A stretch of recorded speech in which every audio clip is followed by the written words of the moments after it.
সুপ্রিয় দর্শক, সর্বশেষ আপডেট বাংলা নিউজে আপনাদের স্বাগতম। শুরুতেই সংবাদ শিরোনাম, এরপর থাকছে বিস্তারিত।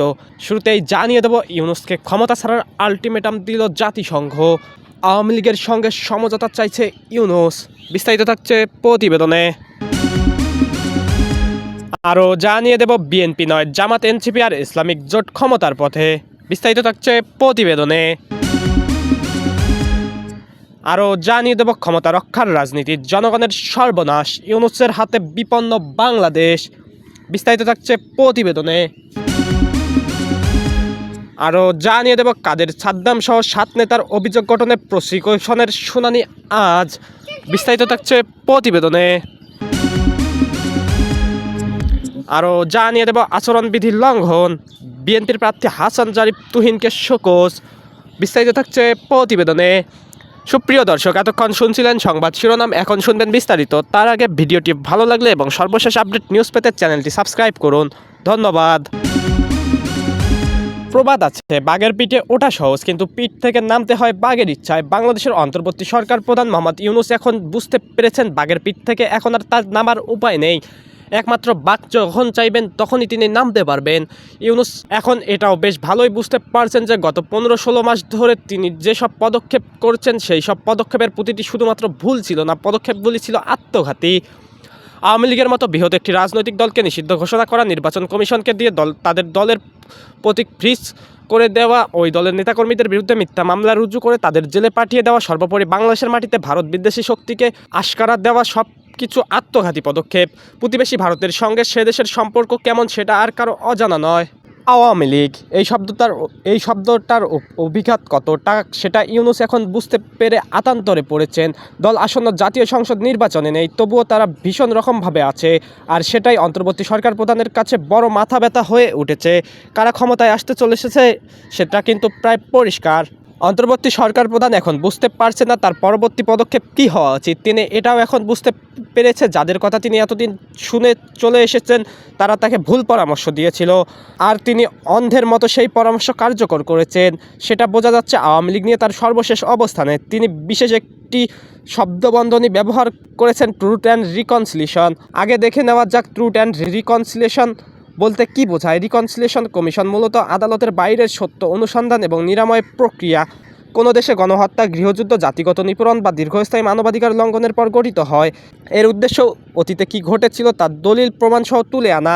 এতে অপরাধীরা সত্য স্বীকার করলে কখনো কখনো শাস্তি মুক্ত পেতে পারে। এ ধরনের কমিশনের মাধ্যমে বিভক্ত জনগোষ্ঠীর মধ্যে আস্থা ফিরিয়ে আনার চেষ্টা করা হয়।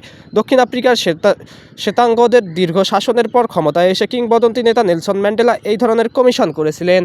কমিশনের শ্বেতাঙ্গরা শতবর্ষ ধরে কৃষ্ণাঙ্গদের উপর চালানো আক্রমণের কথা স্বীকার করে নেন, আর কৃষ্ণাঙ্গদের তরফ থেকেও শ্বেতাঙ্গদের ক্ষমা করার কথা বলা হয়। রুয়ান্ডা গণহত্যার পর গাসাচাকোর্টো রিকনসিলিয়েশনের উদ্যোগ। চিলি ও আর্জেন্টিনার সামরিক শাসনের নির্যাতনের পরও রিকনসিলিয়েশন কমিশন গঠিত হয়। একই কথা শোনা যায় আইনি উপদেষ্টা আসিফ নজরুলের মুখেও। তিনি বলেন, ট্রুথ জাস্টিস কমিশন অথবা ট্রুথ অ্যান্ড রিকনসিলিয়েশন কমিশনের খুব দরকার আছে। সম্ভবত এটা বাংলাদেশের 1972 সাল থেকেই থাকলে ভালো হতো।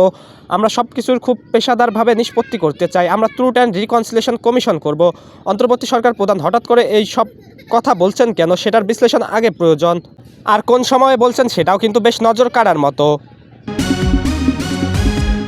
এদিকে রাজনৈতিক বিশ্লেষকরা সতর্ক করছেন, বিএনপি দুর্বল নেতৃত্ব এবং অভ্যন্তরীণ বিভাজনের কারণে নির্বাচনী মাঠে মারাত্মক চ্যালেঞ্জের মুখোমুখি। দলটির ভিতরের দ্বন্দ্ব এবং কৌশলগত দুর্বলতা জাতীয় নির্বাচনের প্রেক্ষাপটে স্পষ্ট ভরাডুবির সংকেত দিচ্ছে। অন্যদিকে ইউনূস সরকারের সময় জামাত এনসিপি জোট সক্রিয়ভাবে ক্ষমতা দখলের পথে এগোচ্ছে। নির্বাচনী সমীক্ষা, প্রশাসনের কার্যক্রম এবং ভোট পরিচালনার প্রক্রিয়া স্পষ্টভাবে জোটের প্রভাব বৃদ্ধি পাচ্ছে। বিএনপির অভ্যন্তরীণ বিভাজন, ভুল কৌশল ও দ্বিধাপূর্ণ নেতৃত্ব ভোটের ফলাফলে নেতিবাচক প্রভাব ফেলবে।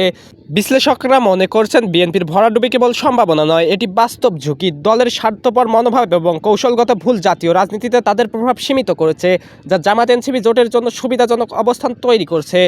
জামাত এনসিপি জোট ক্ষমতা দখলের পথে এগোচ্ছে। নির্বাচনী ফলাফল ও জাতীয় রাজনীতিতে এর প্রভাব আগামী দিনে আরও স্পষ্ট হয়ে উঠবে। এদিকে 24 জুলাই আগস্টে সংঘটিত মানবতাবিরোধী অপরাধের মামলায় কার্যক্রম নিষিদ্ধ আওয়ামী লীগের সাধারণ সম্পাদক ওবায়দুল কাদের সহ 7 জনের বিরুদ্ধে আনুষ্ঠানিক অভিযোগ গঠনের বিষয়ে শুনানি আজ। রোববার আন্তর্জাতিক অপরাধ ট্রাইব্যুনাল ২ এর চেয়ারম্যান বিচারপতি নজরুল ইসলাম চৌধুরীর নেতৃত্বাধীন ৩ সদস্যের বিচারিক প্যানেল এ শুনানি হবে। অপর সদস্যরা হলেন বিচারক মোহাম্মদ মঞ্জুরুল বাসিত ও নূর মোহাম্মদ শাহরিয়ার কবির। এ মামলায় প্রথমে শুনানি করবে প্রসিকিউশন, এরপর আসামি পক্ষের শুনানি হবে। যদিও ৭ জনের কোনো আসামি গ্রেপ্তার নেই, পলাতক থাকায় তাদের পক্ষে সরকারি খরচে আইনজীবী নিয়োগ দেওয়া হয়। প্রসিকিউশনের আবেদনের পরিপ্রেক্ষিতে গত ৮ জানুয়ারি এ আদেশ দেন ট্রাইব্যুনাল। ওই ৭ আসামিরই আত্মসমর্পণের দিন ধার্য ছিল, কিন্তু তারা হাজির হননি। এছাড়া পরোয়ানা জারির পর ১৯ ডিসেম্বর গ্রেপ্তার করে তাদের ট্রাইব্যুনালে আনার কথা ছিল, তবে স্থায়ী অস্থায়ী ঠিকানায় গিয়ে কাউকে খুঁজে পায়নি আইন প্রয়োগকারী সংস্থা। পরে ৩০ ডিসেম্বর পত্রিকায় বিজ্ঞপ্তি প্রকাশের নির্দেশ দেন আদালত। ওবায়দুল কাদের ছাড়া অপর আসামিরা হলেন আওয়ামী লীগের যুগ্ম সাধারণ সম্পাদক আফম বাহাউদ্দিন নাসিম, সাবেক তথ্য ও সম্প্রচার প্রতিমন্ত্রী মোহাম্মদ আলী আরাফাত, যুবলীগ সভাপতি শেখ ফজলে শামস পরশ, সাধারণ সম্পাদক মইনুল হোসেন খান নিখিল, ছাত্রলীগের সভাপতি সাদ্দাম হোসেন ও সাধারণ সম্পাদক ওয়ালি আসিফ ইনান। মানবতাবিরোধী অপরাধে ১৮ ডিসেম্বর অভিযোগ আমলে নেন ট্রাইব্যুনাল ২। একই দিনে সকালে ফরমান চার্জ দাখিল করে প্রসিকিউশন। এই মামলায় জুলাই অভ্যুত্থানের হত্যার নির্দেশ, প্ররোচনা ও উস্কানির অভিযোগ আনা হয়।